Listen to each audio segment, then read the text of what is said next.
Euzubillahimineşşeytanirracim. Bismillahirrahmanirrahim. Ve bihi nesta'in ve huve hayru nasirin ve mu'in.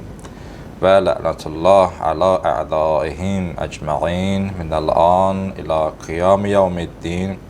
Amine ya Rabbel alemin. Rabbi şrahli sadri ve yessirli emri ve hlul uqdeten min lisani yefqahu qavli. Qolmuş şeytanın şərrindən Allaha sığınıram. Rəhman, rəhim olan Allahın adıyla. Allahın salam və salavatı olsun Peyğəmbər və onun pak əhli beytinə.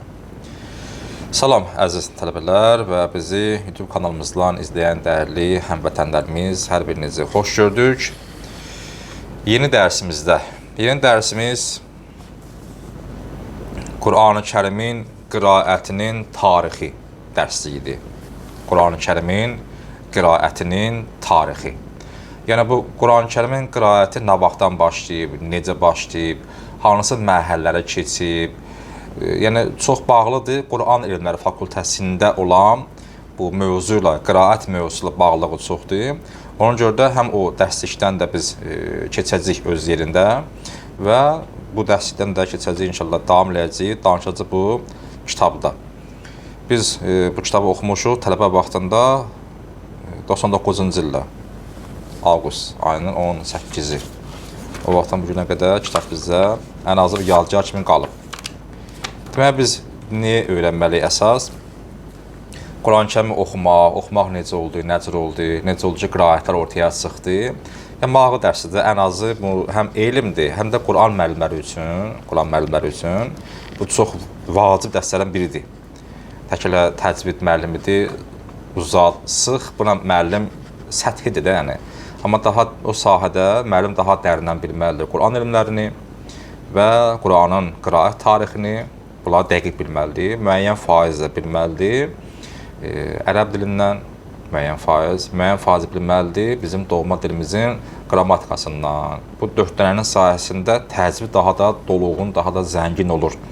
Hələ üzdən, məsələn, səthi olaraq İxvanı sıx, mədduzat, eyni proses hər il.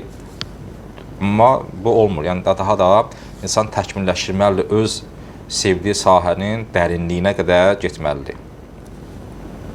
Bugün 30 yanvar 2026-cı il, bu ayda artıq bitdi. Dünəni sağa gün sanki yeni il daxil olmuş, artıq bir ay getdi. Allah hamımıza uğurlu ömrü versin.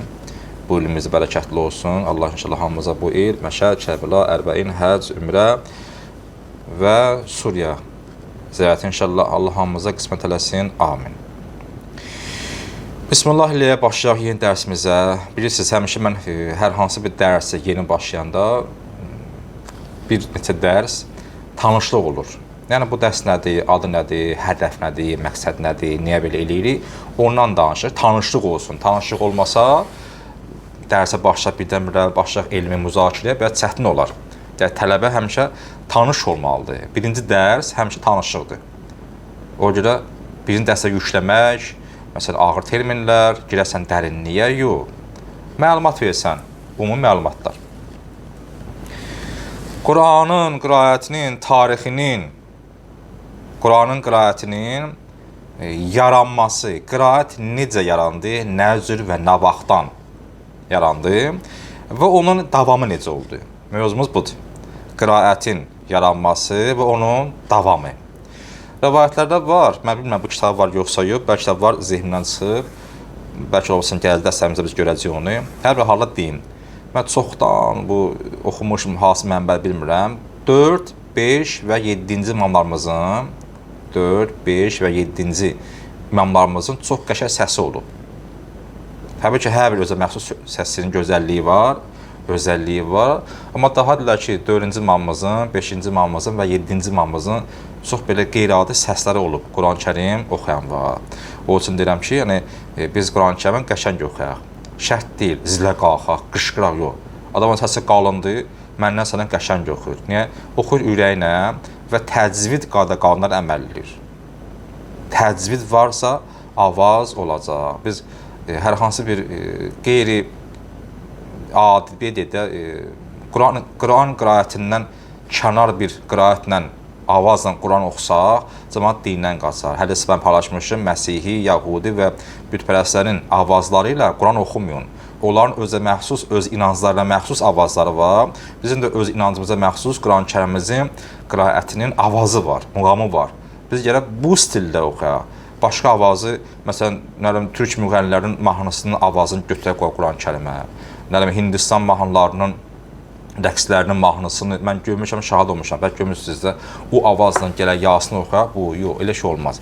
Ən azı günahdır da orada. Bu insan onu sanki alçaldır. Musiqi o dünyəvi musiqi ilə yox. Quran-Kərimin öz avaz musiqisi var.